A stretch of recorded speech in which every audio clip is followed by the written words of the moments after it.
Hello, I'm the Nostalgia Critic guy. Remember it so you don't have to. There is no doubt about it. The Simpsons has defined a generation of humor. It was slick, it was clever, it was satirical, it had unforgettable characters, and it left its mark forever on television history. Clearly it was ahead of its time and taken off the air far too early. And if it was still on air today, I'm sure it would continue to inspire and challenge all of the masses out there. God damn it, it's still on! Yes, like most people, I really wish The Simpsons would just up and die so we could talk about what a great impact it had on comedy as opposed to asking why the hell they're beating a dead horse with another dead horse. But either way, we still end up saying the exact same thing. Wasn't The Simpsons funny? And the answer is yes. Yes, it was. Despite the fact that they've more than overstayed their welcome, we still can't forget what an entertaining, quotable, and hilarious impact the show has had on us. It's one of the most influential shows in that it helped form so many people's sense of humor. So many of us today get our delivery, our writing, our performing, and just our straight-up sense of comedy from the genius that was The Simpsons. But again, I must ask, which ones had the biggest impact? Which ones were the most memorable, meaningful, or just downright funny? Well, let's travel back to Springfield, Massachusetts. This is the top 11 best Simpsons episodes. Top 11 best episodes. Number 11. Deep Space Homer. Just the title alone invites so many possibilities, and The Simpsons take advantage of all of them. I mean, think about it. Homer in space. This is gotta build up a lot of good jokes. And it does. NASA's ratings, as well as their funding, is going down the toilet. So they decide to find the everyman to send up into space to get more viewers. The results are Barney and Homer, resulting in every kind of joke you can imagine out of these two. Drunk jokes. For the duration of the training, there'll be no more beer. What? 3 whole weeks with only wine? Exercise jokes. There once was a man from Nantucket who's gone! Movie jokes. The only danger is if they send us to that terrible planet of the apes. They even got Buzz Aldrin to guest star. Isn't that great to hear one of the first men on the moon say, "Careful, they're ruffled." The jokes range from visual, to verbal, to story-driven, to character-based. And just about all of them hit bullseyes. They showed us exactly what we wanted to see with this setup and had us laughing all the way through.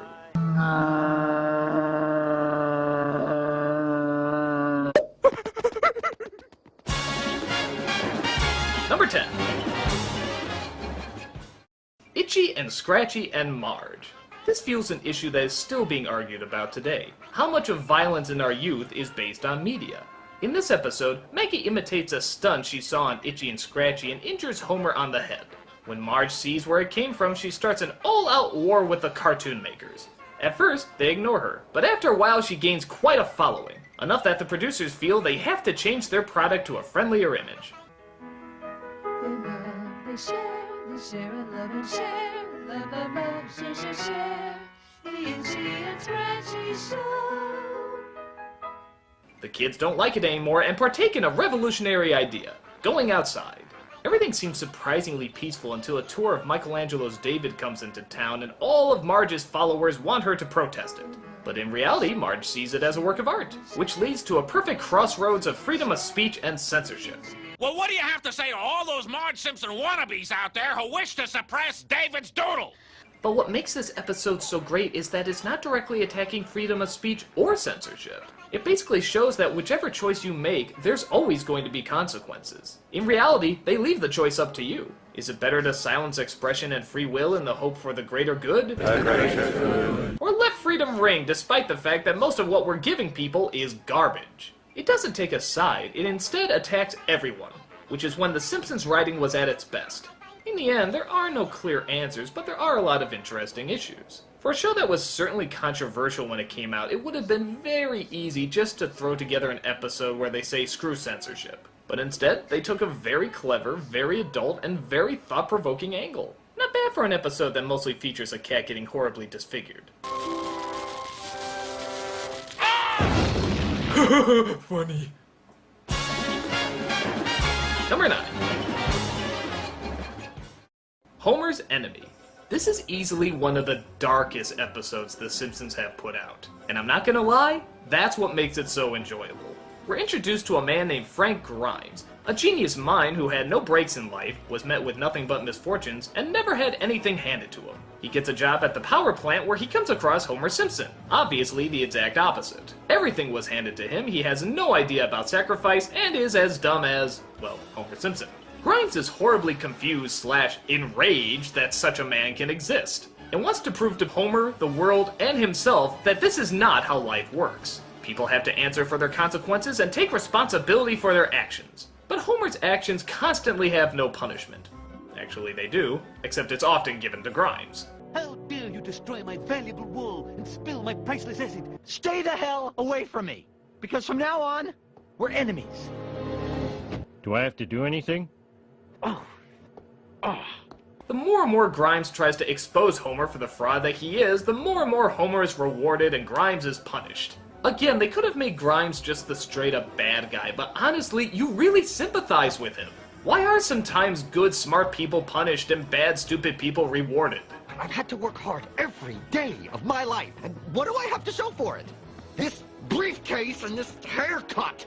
And what do you have to show for your lifetime of sloth and ignorance? What? 2 cars, a beautiful wife, a son who owns a factory, fancy clothes, and lobsters for dinner. It's just him trying to get some clarity in life and him obviously receiving no answers, or at least none that make any sense. I guess you could argue it's sort of a leave good enough alone story, but the ending is so dark and closes on an image that is downright mean-spirited that it reaches major uncomfortable levels as Simpson episodes go. And you know what? That's kind of funny once in a while. Sometimes we need something really harsh and mean to mix it up with all the shrugging happy endings we get so much. And this one is definitely an enjoyably unpleasant episode. I mean, even for a Simpsons episode, the ending is shockingly aggressive. It's sort of like the No Country for Old Men of the show. You know you just watched something disturbing, but you feel even worse for having enjoyed it. If you lived in any other country in the world, you'd have starved to death long ago. He's got you there, Dad. Number 8. Cape Fear. This is one of those episodes everyone keeps bringing up, and for a while, I didn't get why. It's funny, don't get me wrong, but why do so many people always pick it as one of their favorites? Well, watching it again, I found it's not just funny, it's really funny. Being the 3rd appearance of Sideshow Bob, this was the first time he didn't have a diabolical scheme for power lined up, but instead just wanted straight-up vengeance on his arch-nemesis Bart Simpson. It was actually one of the first times you saw Bart in real peril, like someone was actually trying to murder him. And it came from the perfect person you'd want to see try to murder him. I guess from that angle it's pretty cool. I mean, we have seen this confrontation building up for several episodes, and they delivered it just at the right time. You know, before it became every other season. But on top of that, practically every joke works in this episode. Big or small, visual or verbal. It's hard to think of a scene that didn't make me laugh out loud at just the absurdity of it. Remember this, Jem? This is dedicated to Bart Simpson with a message, I am coming to kill you slowly and painfully. How about this one? Hey kids, wanna drive through that cactus patch? Yeah! No! Whoop, 2 against 1. And need we forget...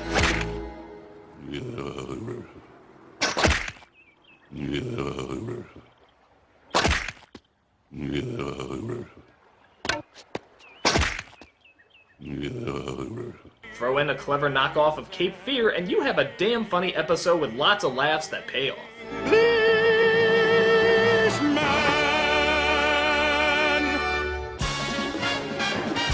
Number 7. Homer at the bat. Again, sometimes just putting a character in a certain scenario is all you need. Homer playing baseball. Boom, the jokes just write themselves. Mr. Burns starts a softball team to which Homer seems to do surprisingly well with, all because of what he claims is his magic bat. But once Burns makes a $1 million bet with another power plant team, the game is on to cheat like nobody's cheated before. He gets some of the greatest baseball players of all time on his side and forms the ultimate super force. What makes this episode so good is not only the writing, but also the fact that they actually got these players to do the voices. They even managed to give a lot of them sort of comedic personalities, like Daryl Strawberry's a kiss-ass, Steve Sachs is upbeat, and Ozzie Smith is trustingly naive. Even with all these people to juggle though, they still keep the focus on Homer, never losing track that is still his story. All of the players are funny and memorable, all our characters are funny and memorable, the conclusion is something of a perfect anticlimax, and it ends on one of the funniest stills of the show. It's an all-star cast with all-star jokes. What's not to love? We're talking Homer, Ozzie and the Straw. Number 6. 22 short films about Springfield. A lot of people complain that the Simpsons episodes don't really have a flowing narrative. In fact, the story they start off with often has nothing to do with what they end on. Well, in this episode, they just go for broke and straight up show the lives of Springfield and their day-to-day troubles. We get a few minutes with Lisa, a few minutes with Smithers, a few minutes with Dr. Nick, a few minutes with Homer. We even get a few minutes with Bumblebee Man. Surprisingly, what I do like about this episode is that they do sort of connect. Like, Lisa will be chased by bees, so we follow one of those bees to Smithers. He gets stung and goes to the hospital, where we see Dr. Nick is going to work. He ends up draining the power, which leads to the lights flickering in another story, and so on and so forth. So each story very loosely does come together. They even make fun of the fact that they're telling the story in such a strange way that they even make a few Pulp Fiction homages. It's great just to see the characters do what they do, and not necessarily have to be bound by a 3-act structure all the time, as well as a happy ending. Sometimes the jokes and characters can simply come from the jokes and characters. I think the only nitpick I have is that while they did connect a lot of the stories together, they never did connect it through the commercial interruptions. And that really annoys me because it's like the commercials just get in the way of everything.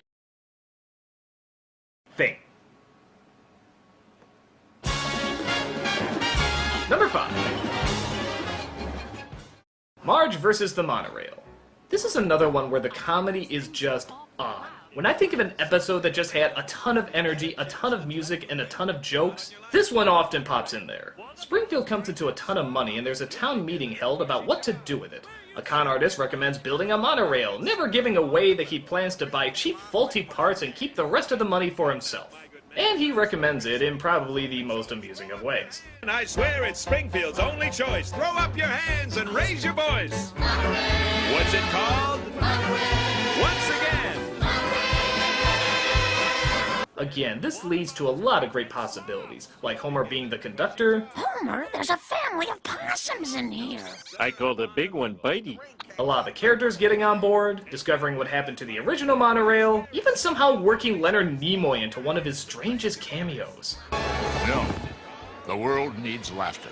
It has a song number, it has action, it has great character-based jokes, it just has hit after hit after hit. And each one continues to get a bigger laugh after the next. There's nothing much else to say about it except monorail, monorail, monorail. Monorail! Mono, don't! Number 4.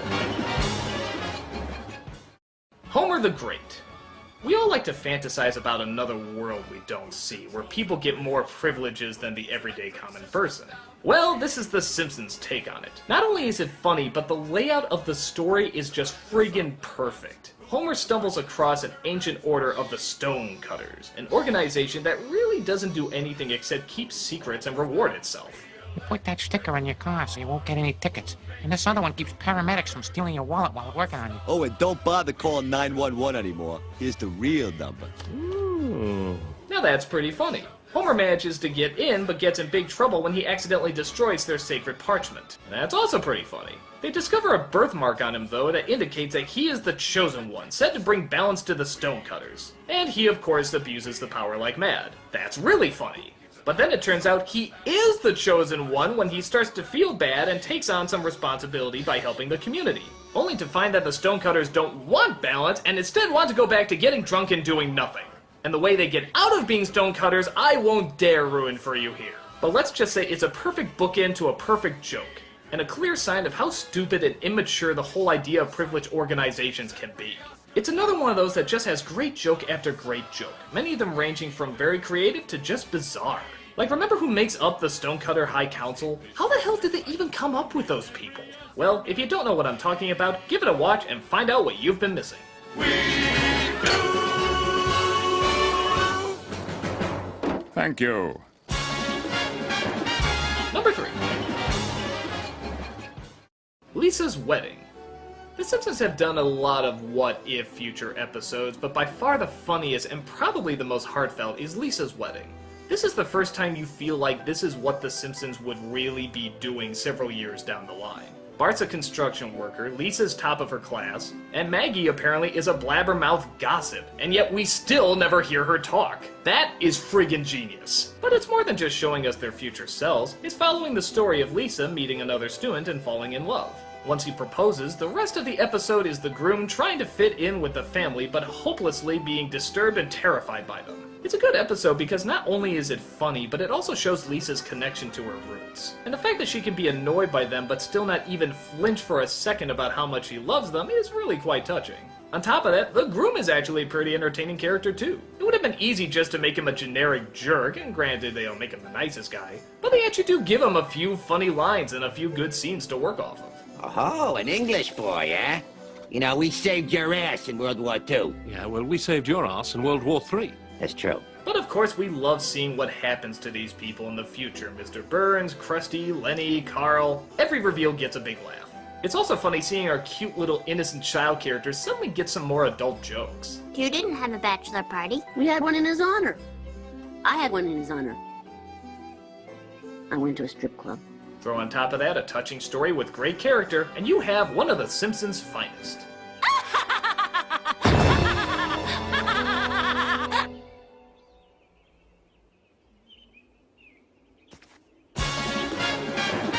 Number 2. The Halloween episodes. Yeah, I know it's a cheat, but hey, if I was to judge the Halloween episodes show by show, they take up half of the list. They're that good. The Halloween episodes are a great excuse for The Simpsons to do whatever they want. You know, before they start doing whatever they want. They were dark, they were creative, they were satirical, they were gory, they were cute, they were poignant, they were stupid. They were all just tiny little masterpieces. Plus, who doesn't look forward to those aliens every year?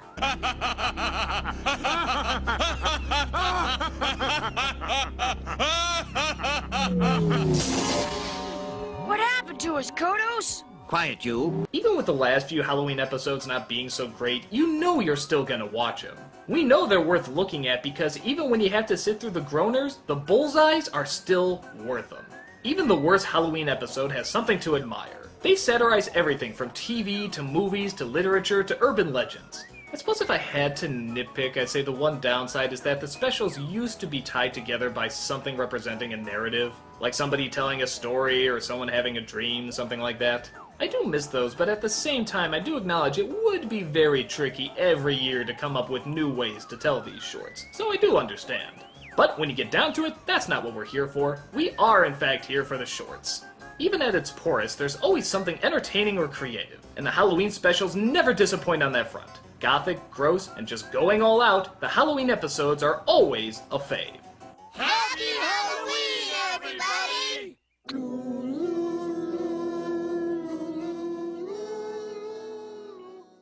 Now, before I get to number 1, I want to point out that this is all opinion-based. We're gonna hate it, aren't we? Everyone has their own different take on things. It's a real bad one, isn't it? What you might like, I might not. What I may like, you may Hate not it enjoy. already. I'll just show it. And the number 1 Simpsons episode is...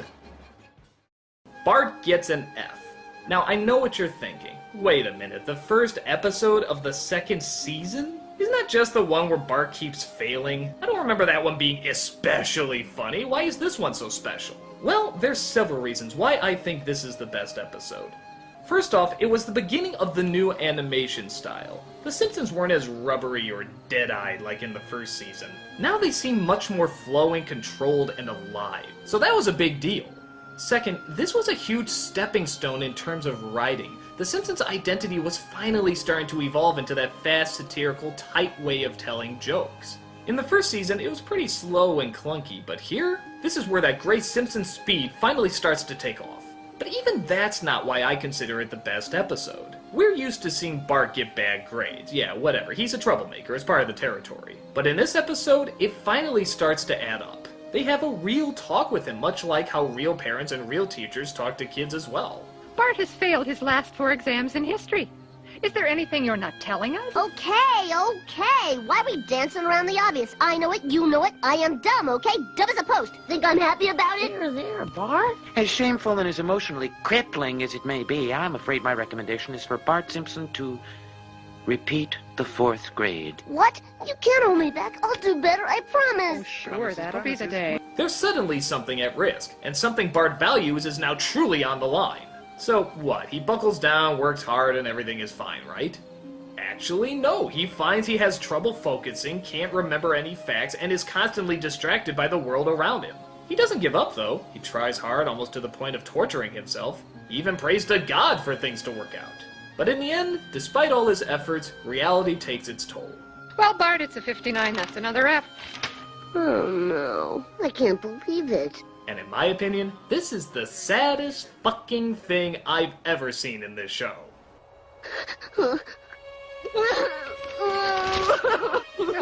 What's the matter? Well, I would think you'd be used to failing by now. No, you don't understand. I really tried this time. I really tried. This is as good as I can do, and I still failed. I identify a lot with this episode. I wasn't a very good student growing up either, and I can tell you all the talks, all the pressure, all the fears of failure are properly represented here. In my opinion, this is the most dramatic episode they've ever put out. There's no villain, there's no one element to blame, it's just a tough slice of life. And it shows that you can still try your best and not necessarily succeed. Which is a hard lesson for anyone to learn. So hard that they don't even really teach it that much in TV or movies. It's tough to deal with, and this episode doesn't sugarcoat it. It shows just what impact it has on him and how much it can really hurt. Now, true, there is still a happy ending, but to be fair, I think it kind of works. His hard work does have some payoff, and he uses what he learned to his advantage. But this is the first, and in my opinion, only time The Simpsons had a perfect mix of good comedy, good storytelling, and surprisingly good drama. I've never seen an episode that balanced all 3 of those so well. You get sucked into Bart's dilemma, you feel bad for what he's going through, and you want to see him come out okay. On top of that, there's still some good laughs, a lot of heart, and a satisfactory resolution. Although I will say, if his big concern is not repeating the 4th grade, then how come in every single episode he's still in the 4th grade? I don't know, but what I do know is that this is a truly unique episode, and in my opinion, the absolute best of them all. It's touching, it's funny, it started the style that we're the most familiar with The Simpsons. It's just a gem. Hey, look everybody! John Hancock's writing his name in the snow! I'm the Nostalgia Critic. I remember... What?